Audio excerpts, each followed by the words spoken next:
crying?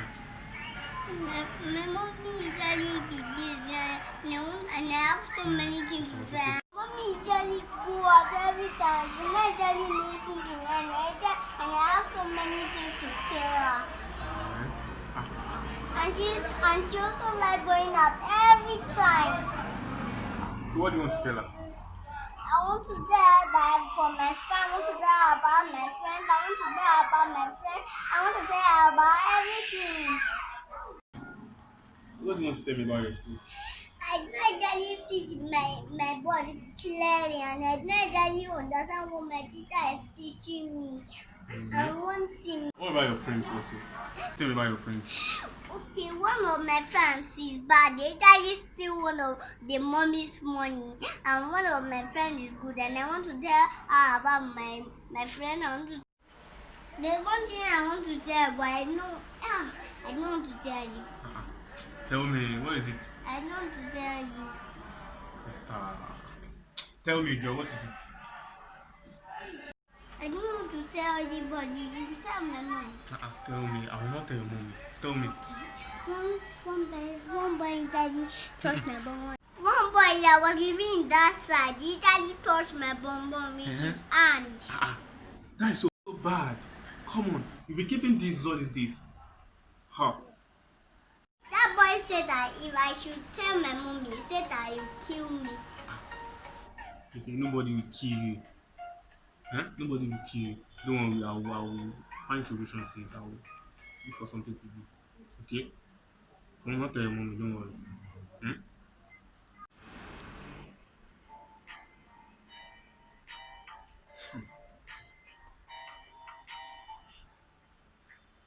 This life was bequeathed to us.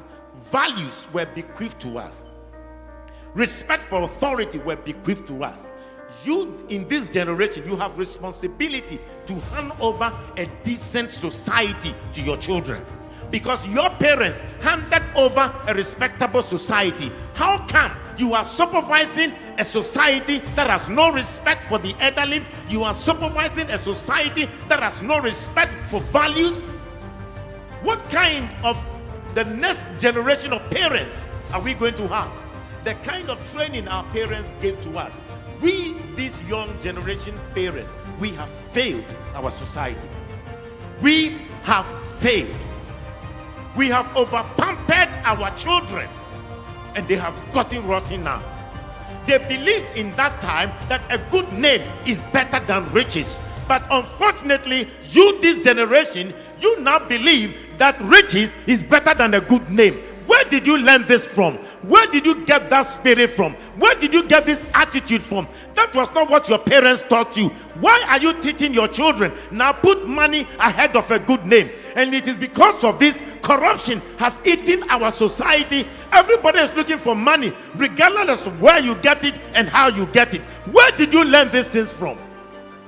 This generation of people 40 years to 75, you have failed your children. You have failed your grandchildren. And it is time you rise up, correct the mess behind you before you exit this world. Your parents and my parents at that time will ensure that you go to school. They will arrange to get an extra teacher. But there is no way my parent and your parent will find a way to buy a question paper and for me to study. There is no way my parents and your parent will ever do that. But how come you have been doing that? You go behind the scene, you buy question papers for your children and they get the A+ and you celebrate them. You are teaching your children how to do evil and corrupt society. This generation is responsible for the mess we are in. Society is the product of the family. Society starts from the family, and from the family to the community, community to the larger community, and to the entire nation. So if today we say that the society is rotten, it means that the home is rotten. If we say society is corrupt, it means the home is corrupt. The problem of our country is not only because of government, but it is because we've had irresponsible parents who have destroyed the values and the foundations of our homes.